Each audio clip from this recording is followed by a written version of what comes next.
All right, so let's kind of get into this.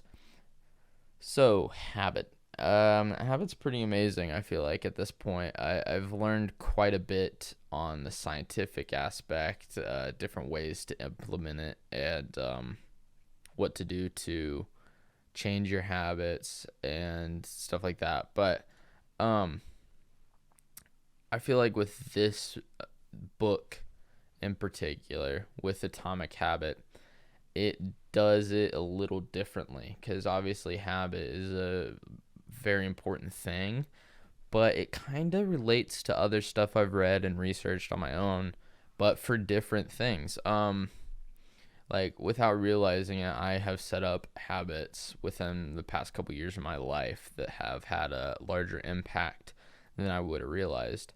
And part of that was just going to the gym and working out.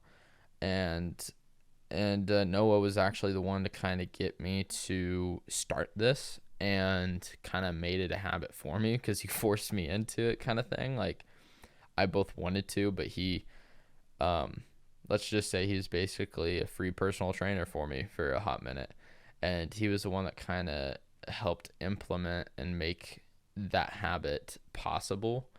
And because of that, it, without me realizing at the time, over the past 2 years has had a very large impact on my life, just because that one little push to basically figure out a way to better myself through physical means implemented itself into my life and then changed my mindset to bring that in other aspects, not only physically but learning, bettering myself as a employee in certain ways, and working hard and discipline in other aspects of my life that kind of changed the way I handle certain situations.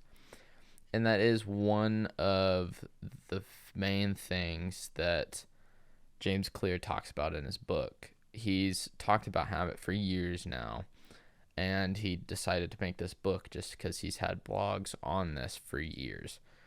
And one of the things he talks about, which I realized is also very similar to investing, is that habits in general kind of compound, just like investing. If you just even put in $1 a day for, let's say, 30 years, that dollar in general with compounding through the market is going to be worth more, but just the continual investment of doing something small, that little amount every day, will be worth so much more in the end. And so he kind of takes that same format and kind of puts it into habit, which makes a lot of sense. He actually breaks it down in the sense of, if you make yourself 1% better every day for 1 year, by the time it's over, you are 37.78 times better than you were. And if you do the opposite, where you're 100% worse every day for a year, you're 0.03% of where you were. So you've dropped dramatically. And so yeah, basically it says the effects of small habits compound over time.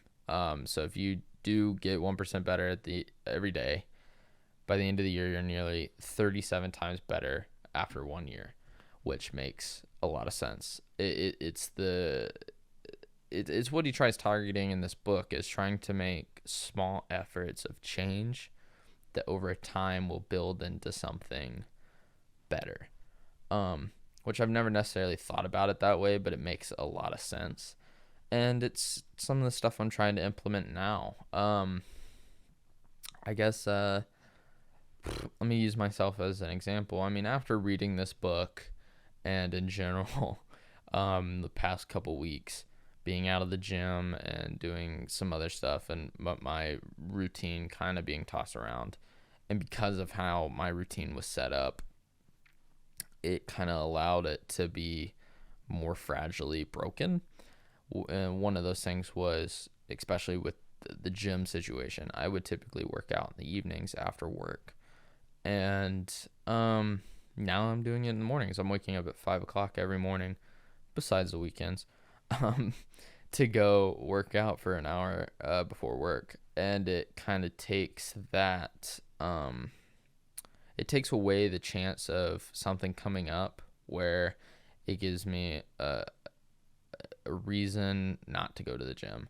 So this kind of makes sure I'm there every day. So it's just like little stuff and little things I'm trying to change now to kind of um, just kind of make small little changes that will probably help me in the long run.